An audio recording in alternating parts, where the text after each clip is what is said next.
ओम ऐं ह्रीं श्रीं त्रिपुर सुंदराय नमः। जय माता दी। आप सभी को गुप्त नवरात्रि के तीसरे दिन की हार्दिक शुभकामनाएं। आज सुनेंगे गुप्त नवरात्रि के तीसरे दिन की कथा। आज गुप्त नवरात्रि का तीसरा दिन महाविद्या त्रिपुर सुंदरी का होता है। त्रिपुर सुंदरी को ऐश्वर्य और सौंदर्य की देवी के रूप में पूजा जाता है।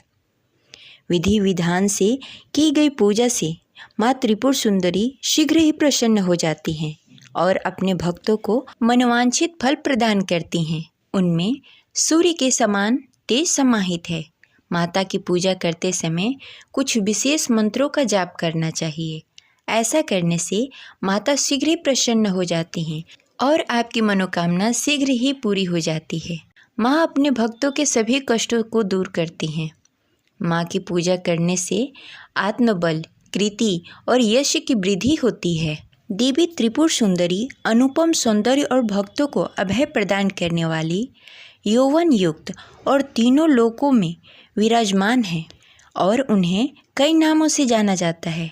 उन्हें राज राजेश्वरी, बाला, ललिता, मीनाक्षी, कामाक्षी, शताक्षी, कामेश्वरी कहा जाता है। अपनी सुंदरता और मोहकता से देवासुर संग्राम में असुरों को वश में कर लिया था।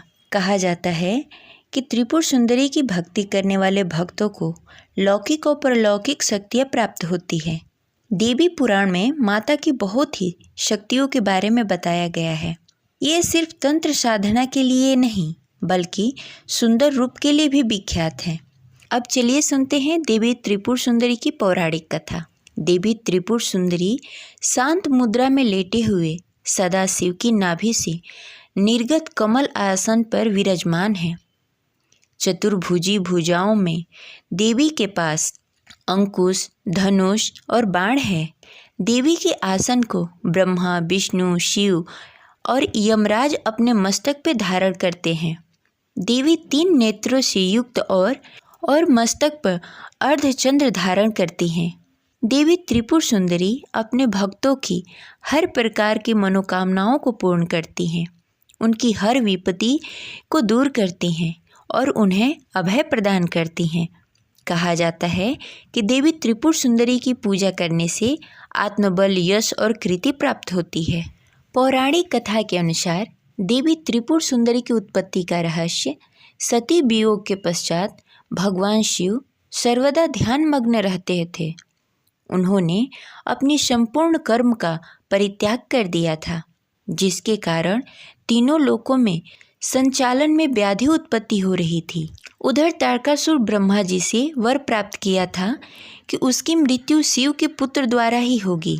समस्त देवताओं में भगवान शिव को ध्यान से जगाने के लिए कामदेव और उनकी पत्नी रति देवी को कैलाश भेजा। उधर कामदेव ने कुसुम सर नामक मोहिनी वाड़ से भगवान शिव पर प्रहार किया। परिणाम स्वरूप शिव जी का ध्यान भंग हो गया। देखते ही देखते भगवान शिव के तीसरे नेत्र से उत्पन्न क्रोध अग्नि से कामदेव जलकर भस्म हो गए। उधर कामदेव की पत्नी रति द्वारा अत्यंत दारुक विलाप करने पर भगवान शिव ने कामदेव को पुनः द्वापर युग में भगवान श्री कृष्ण के पुत्र के रूप में जन्म धारण करने का वरदान दिया और वहाँ से अंतर ध्यान हो गए। सभी देवी देवताओं और रति के जाने के पश्चात भगवान शिव के एक गुण द्वारा कामदेव के भस्म से मूर्ति निर्मित की गई और उस निर्मित मूर्ति से एक पुरुष पैदा हुआ। उस पुरुष ने भगवान शिव की स्तुति करी। इसके बाद भगवान शिव द्वारा उस पुरुष का नाम भंडा रखा गया। शिव के क्रोध से उत्पन्न होने के कारण भंडा तमोगुण संपन्न था और वह धीरे धीरे तीनों लोकों में भयंकर उत्पात मचाने लगा। देवराज इंद्र के राज्य के समान ही भंडासुर ने स्वर्ग जैसा राज्य का निर्माण किया तथा राज्य करने लगा। इसके बाद भंडासुर ने स्वर्गलोक पर आक्रमण कर दिया और देवराज इंद्र और स्वर्ग को चारों तरफ से घेर लिया। भयभीत इंद्र नारद मुनि के शरण में गए और इस समस्या का निवारण का उपाय पूछा। देवर्षि नारद ने आदि शक्ति की यथाविधि अपने रक्त तथा मांस से आराधना करने का परामर्श दिया। देवराज इंद्र ने देवी की आराधना की और देवी ने त्रिपुर सुंदरी स्वरूप में प्रकट होकर भांडासुर का वध किया और देवराज पर कृपा की और समस्त देवताओं को भय मुक्त किया। गुप्त नवरात्रि के तीसरे दिन माता चंद्रघंटा की भी पूजा करनी चाहिए।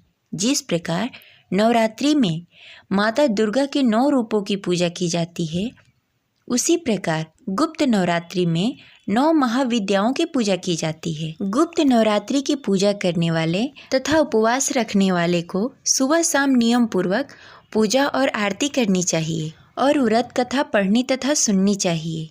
ये रही आज की कथा। आशा करते हैं आपको अच्छी लगी होगी। तो इस वीडियो को लाइक करें और हमारे चैनल को सब्सक्राइब करें और बेल आइकन को प्रेस करना ना भूलें। आपका लाइक हमारे लिए बहुत महत्वपूर्ण है। मिलते हैं अगले वीडियो में। तब तक के लिए जय माता दी।